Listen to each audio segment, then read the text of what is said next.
Buenos días, cotillas. Estamos aquí en Cotilleos de la Corte. Soy Nika y os traigo el robo del siglo. La mañana del martes 22 de agosto de 1911, el personal del Museo del Louvre entra en una sala y se da cuenta de que falta un cuadro. Y no un cuadro cualquiera, sino uno de los cuadros más importantes de toda la colección. La famosísima Gioconda de Leonardo da Vinci ha desaparecido. Tardan muchísimo tiempo en darse cuenta que este cuadro ha desaparecido. ¿Por qué? Porque los lunes el Museo del Louvre en esta época estaba cerrado y los parisinos solían salir de fiesta los domingos por la noche. Así que el lunes, digámoslo así, era un lunes duro. ¿Por qué? Porque la gente en vez de salir un sábado o un viernes, porque el domingo lo tenían libre, salían el domingo y el lunes a trabajar. ¿Qué ocurre? Que el museo estaba cerrado y por eso tardaron tantísimo en saber que faltaba este cuadro. Bueno, de repente se dan cuenta de esto y la noticia comienza a correr como la pólvora. Todo el mundo quiere saber dónde está la Mona Lisa. De hecho, piensan al principio que puede ser un chantaje para, bueno, para básicamente pedir algo a cambio. Otra vez se piensa que era como una especie de prueba, de parodia para saber que había poca vigilancia en el Museo del Louvre. De hecho, se interrogaron a varios artistas, entre ellos Picasso, porque como estos eran un poco antisistema y anti, digámoslo así, arte tradicional, decían que probablemente querrían hacer un cambio y por esto habrían robado uno de los cuadros más importantes de la colección. A ver, tengo que decir que en este momento la Mona Lisa no era el cuadro más importante de todo el Louvre. Estaba en una sala de honor, ¿vale? Que era en el Courret, en el patio cuadrado, en una de estas salas, pero, pero no era la obra más importante del Louvre, ni muchísimo menos. ¿Qué ocurre? Que cuando estalla todo esto se dan cuenta de que falta la obra, van a hablar eso, como os digo, con Picasso. Y de repente se dan cuenta que Picasso había robado, había sustraído obras del Louvre, pero no en la Mona Lisa, ¿vale? Él no era el culpable de todo esto. Entonces comienzan a buscar, a indagar, pero la pregunta está por todos lados. ¿Quién tiene la Mona Lisa? ¿Dónde está la Gioconda? Bueno, la popularidad de esta pieza comienza a crecer y a crecer porque todo el mundo quiere saber qué pasa con la Mona Lisa. De hecho, hay seguimientos diarios del robo. O sea, es que es muy fuerte, ¿vale? O sea, había así como una especie de locura por saber dónde estaba este cuadro tan importante. La gente entraba al museo simplemente para ver el espacio vacío que quedaba de este cuadro. De hecho, se escribieron libros, entre ellos el de R.A. Scotti, que fue la autora del libro del robo de la sonrisa de la Mona Lisa, que decía que la Mona Lisa abandonó el museo siendo una obra de arte y volvió siendo un icono, famosísima por todo el mundo. Y bueno, en 1913 la Gioconda no aparecía. De hecho, el Museo del Louvre la retiró de su catálogo, de su guía. Se había perdido totalmente la esperanza de recuperarla. Pero aquí de repente da un giro los acontecimientos. El director de la Galería de los Uffizi y un marchante de arte, hay como dos teorías de esto, ¿vale? Que fueron digamos así, que les solicitaron una cita un hombre en un hotel de Florencia que se hacía llamar Leonardo y que afirmaba tener este famosísimo cuadro. Claro, estas dos personas, esta es una teoría, la otra es que un hombre por la calle se le acercó a un marchante de arte y le ofreció esta obra, ¿vale? En ambas la cosa acaba igual. De repente ven el cuadro, ven que es original y enseguida alertan a la seguridad, ¿vale? Alertan a la policía italiana. Y el ladrón fue esposado y la identidad de este subtractor, de este ladrón, no tardaría en ser descubierta. Ese tal Leonardo no era nada más nada menos que un italiano llamado Vincenzo Perugia. Este hombre era un antiguo trabajador del Museo del Louvre. Este señor básicamente se dedicaba a coger los cuadros y ponerle cristales como para protegerlos, ¿vale? Que en esta época pues hacía bastante para evitar que se dañasen y todo esto. Y dicen que la razón de este hombre para robar la pieza no era nada más nada menos que un discurso político, patriótico. Básicamente, él abogaba porque este cuadro era de Italia y tenía que ser devuelto a su país natal. porque él pensaba que esta era una de las obras que Napoleón, cuando básicamente conquista toda Europa, pues se llevó a Francia. Pero no, no era el caso. Luego os contaré cómo es que la Mona Lisa acaba en Francia. Antes de que esta obra volviese al Louvre, a París, dio una vuelta por toda Italia y esto hizo que tuviese aún más fama el cuadro, porque fue como, la obra perdida ha sido recuperada, ¿vale? O sea, todo el mundo estaba en plan, hay que verla, ¿vale? Entonces la Gioconda vuelve al Louvre siendo un icono, una estrella. Y también es verdad que aquí hay un factor muy importante y es que se esperaba que este robo de la Mona Lisa fuese literalmente un ladrón del guante blanco. O sea, las personas lo imaginaban como un acto glamuroso, un señor vestido todo de traje, un señor impecable, impoluto. Pero claro, Vincenzo Perugia no era para nada eso. De hecho, yo diría que sería todo lo contrario. Era un pobre desgraciado que le habían pillado robando la obra del Louvre. A ver, yo aquí quiero hacer varios matices, ¿vale? Ahora hablaremos de cómo fue el robo y todo esto, pero es que este hombre, solo por la imagen que tenía, solo le cayeron 7 meses de prisión. O sea, después de robar un cuadro importantísimo para la historia de la humanidad, te caen 7 meses. Es que yo flipo. Es que yo flipo. Y luego también, si tú me dices que tu idea es devolverle este patrimonio a Italia, lo hubieses hecho gratis, no hubieses intentado venderla, ¿no? Pues ahí está un poquito esta idea que os digo. Pero bueno, ahora vamos con el robo. ¿Cómo hicieron todo esto? Pero ¿cómo consiguió un solo hombre robar un cuadro del Louvre, una de las instituciones más importantes del mundo en cuanto a pintura? Pues mirad, de hecho, se dice que hay una teoría, ¿vale? Que no fue él solo, sino que que fue él y dos compañeros más que se quedaron el domingo por la noche en un armario escondidos en el museo, salieron por la mañana, cogieron el cuadro. De hecho, este señor Vincenzo había colocado un cristal de 90 kilos rodeando a la Mona Lisa. Y claro, entre 3 personas, 90 kilos no es nada. Entonces lo que hicieron fue quitar este cristal, quitar el marco, lo dejaron en las escaleras apoyado y cogieron una manta, envolvieron el cuadro y ¡pam! Salieron andando del museo, se subieron al transporte público y lo escondieron. De hecho, lo escondieron en casa de Vincenzo hasta que éste decidió irse a Italia a comercializar con él. A ver, esta es una. La otra es que la hizo él absolutamente solo y no necesitó ayuda de nadie, ¿vale? Yo creo que es más normal pensar que tuvo dos cómplices, porque es que si no, 90 kilos entre uno, a ver, que podría haberlo hecho, ¿eh? Y más siendo él el que lo instaló. Pero me da la sensación de que es más plausible la de los tres. Pero bueno, aquí no está la cosa. Es que hay otra teoría que una vez un escritor, un periodista estadounidense estaba en una fiesta y conoció al marqués Eduardo de Valfieno. Valfieno, bueno, no sé si lo he dicho bien, ahora lo escribo por aquí. Y bueno, y este señor decía que el cuadro de la Mona Lisa, que el robo de la Mona Lisa, que no estaba completado, que la gente, alguien supremo, había dedicado a copiar este cuadro infinidad de veces y que se lo había intentado vender por todas partes del mundo y que el cuadro original estaría en casa de la persona que orquestó todo este plan y que simplemente Vincenzo Perugia lo que fue la cabeza de turco.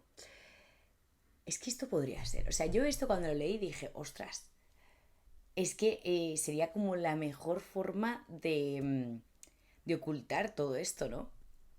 Pero bueno, eso es una teoría, ¿vale? Que tardaron 24 horas en darse cuenta que el cuadro habría desaparecido. O sea, es muy heavy. ¿Y sabéis por qué se dieron cuenta? Porque un pintor, pintando, estaba copiando este cuadro, la Mona Lisa, porque ya sabéis que es un cuadro importantísimo, pues lo estaba copiando y de repente ve que no estaba. Esto no era raro que el cuadro no estuviese, porque era muy habitual que en esta época, en 1911, pues hiciesen muchas fotografías a los cuadros para tener un catálogo y todo esto, ¿no? Entonces avisó al de seguridad. El de seguridad dijo, bueno, no pasa nada, no se preocupó, diría, estar haciendo fotografías.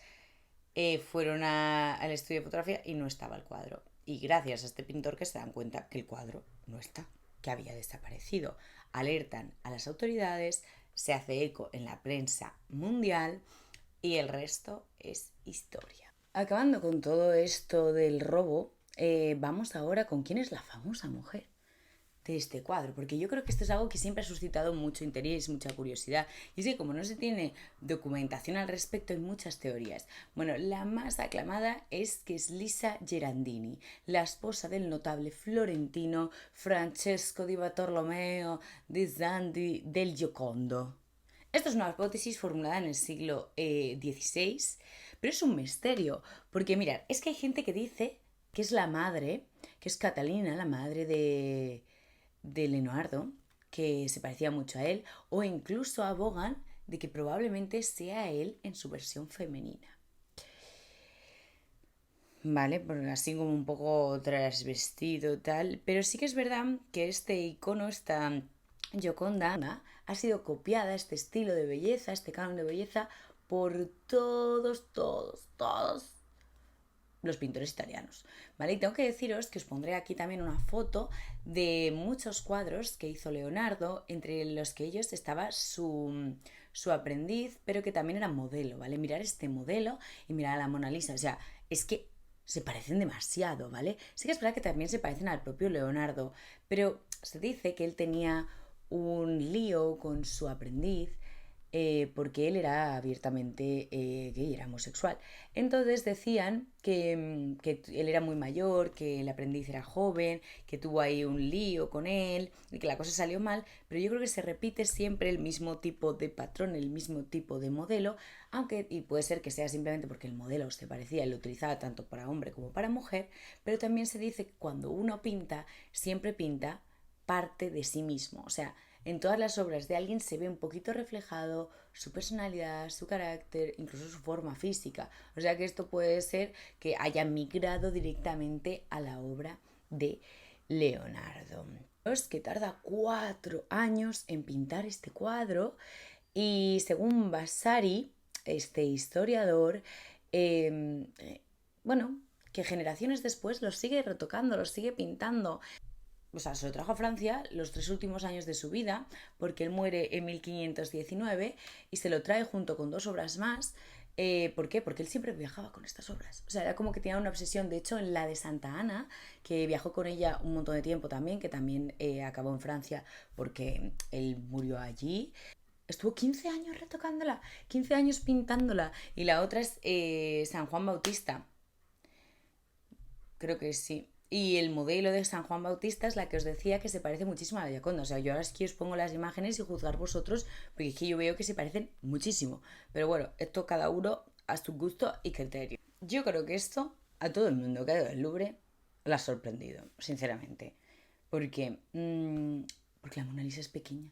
O sea, pequeña. No es que sea pequeña, porque para la época, de hecho, es un formato bastante grande, porque es de tabla, no de lienzo, pero todos, como hemos hablado, o sea, hemos oído hablar tanto de esta obra, la hemos visto en reproducciones enormes, nos la imaginamos más grande y de repente la Mona Lisa mide 77 por 53 centímetros y es un óleo sobre álamo. ¿Qué pasa con esto? Que tú llegas y lo primero que te hace es que te baja un poquito en plan, te sientes un poquito chafado porque te la imaginas más grande y sobre todo la horda de turistas que sueles tener o sea, delante de ti, pues también hace que la veas un poquito desmejorada, ¿vale? Pero bueno, de hecho, detrás de esta modelo, ¿vale? Que ya, la sonrisa, que si te mira, que si no te mira, que me parece súper curioso. Y de hecho, las cejas y las pestañas que no tiene la Mona Lisa decían que originalmente sí que se conservaban, pero lo que pasa es que la técnica del esfumato con todas estas... ¿cómo se llama? Grisallas que se hacían, que eran capas superpuestas para colocar la pintura. Se utilizaba el barniz como técnica y se cree que en una de estas restauraciones, sin querer, retirando el barniz oxidado, se retiró también las cejas y las pestañas, pero que originalmente se piensa que es muy posible que esta Gioconda tuviese cejas y pestañas. No cejas como las que nos gustan hoy en día, para nada, pero esas cejas finitas que llevaban en esta época, pues bueno, eso sí que cuadraría más, ¿vale? Pero bueno, volviendo a la composición, ¿vale? Y es que detrás de esta modelo fascinante hay algo muy curioso en cuanto a la proporción, ¿vale? De hecho, deciros que esta es la primera vez que se hace un retrato de esta forma. Normalmente los retratos italianos eran de perfil. ¿Qué ocurre? Que él dice que no, que él va a hacerlo así como de medio cuerpo con las manos. Y están totalmente perfiladas las manos, las telas, absolutamente todo. Y dicen que esto es algo totalmente novedoso en la época. Y de hecho, a partir de este retrato, todos los retratos se empiezan a hacer así. Originalmente eran más como de perfil, ¿vale? Como más así. Y, y bueno, deciros que si nos fijamos en el cuadro de la Mona Lisa, que os voy a traer una foto. Mira, si nos fijamos en el cuadro de la Mona Lisa, de hecho, si lo dividiésemos en 3 partes, ¿vale? Aquí nos faltaría un poco más de cielo porque hay más cielo. La cara no está en la parte central, ¿vale? Lo que más debería llamarnos la atención es esta parte central o incluso la parte de abajo. Esta parte no está en el modo, digamos así, en el centro de la composición, ¿vale? Ya que está en el tercio superior del cuadro, pero es lo que nos llama la atención. Nos llama la atención su cara, sus gestos, esa media sonrisa. De hecho, hablando de quién puede ser, como os he dicho, decían que podía ser la madre de Leonardo. ¿Sabéis quién propuso esto? Sigmund Freud. Obviamente, ¿vale? Obviamente tenía que ser él. ¿Cómo llega esta obra al Museo del Louvre? Deciros que esta obra fue comprada por Francisco I. Y es que los 3 últimos años de su vida, Leonardo da Vinci los pasa en Francia. ¿Por qué? Porque Francisco I, que era muy jovencito en esta época, tendría 23 años creo que era, lo invita a su corte, a París, a que esté con él. ¿Por qué? Porque los franceses realmente querían tener el lujo, el preciosismo, el glamour que había en la corte italiana en la época, porque eran mucho más cultos, la pintura más fina. Entonces trae a Leonardo, este genio, este inventor, y lo trae a su corte pues para que forme parte de sus cortesanos. Él la compra, cuando muere Leonardo, compra esta obra, porque como os digo, él viajaba con esta, con Santa Ana y con otra, por todo el mundo, se la llevaba a cualquier lado, viajaba más la Mona Lisa que yo sé. Entonces él la compra una vez muere Leonardo y forma parte de su colección privada. Deciros que este cuadro vivió tanto con Francisco I, que tras la muerte de Leonardo lo compra, con Luis XVI, que formaba parte de su colección privada, y con Napoleón Bonaparte. Recibe cartas de fans este cuadro. Sí, sí, le envían cartitas de fans. Y no se puede comprar ni vender. Patrimonio de la humanidad. Ha sufrido muchos actos de vandalismo, lo hemos visto en las noticias repetidísimas veces, que la gente se levanta y le tira cosas. ¿Por qué? Porque al estar protegida y ser un icono, pues sabe que va a haber repercusión mediática siempre con esto. Volviendo un poquito a lo de Fernando, mirar, con 23 años, su madre Luisa de Saboya dice que Leonardo va a ser una gran influencia para su hijo. Leonardo era un hombre inteligentísimo, vegetariano, y Francisco primero lo admiraba profundamente y de hecho dicen que le llamaba mi padre. Leonardo en esta época ya estaba en los últimos años de su vida, ya no se esperaba de él que crease grandes obras, grandes inventos, para nada. Lo que se esperaba simplemente era una conversación intelectual, fructífera entre los dos. Y bueno, hay una leyenda que cuenta que Leonardo muere en los brazos de Francisco I. Y sí que es verdad que tenían una relación muy, muy amistosa. De hecho, hay mucha gente que dice que posiblemente fuesen amantes, me lo creo, pero deciros que no tenemos ninguna evidencia de esto. Estos son todo conjeturas que se hacen con el tiempo, porque sí que tenían una relación muy, muy estrecha, pero a lo mejor era una relación simplemente platónica, ¿vale? No se sabe con exactitud qué ocurrió, pero sí que estos dos se profesaban mucho amor, aunque solo durase 3 años esta relación en la que Leonardo vivió en Francia.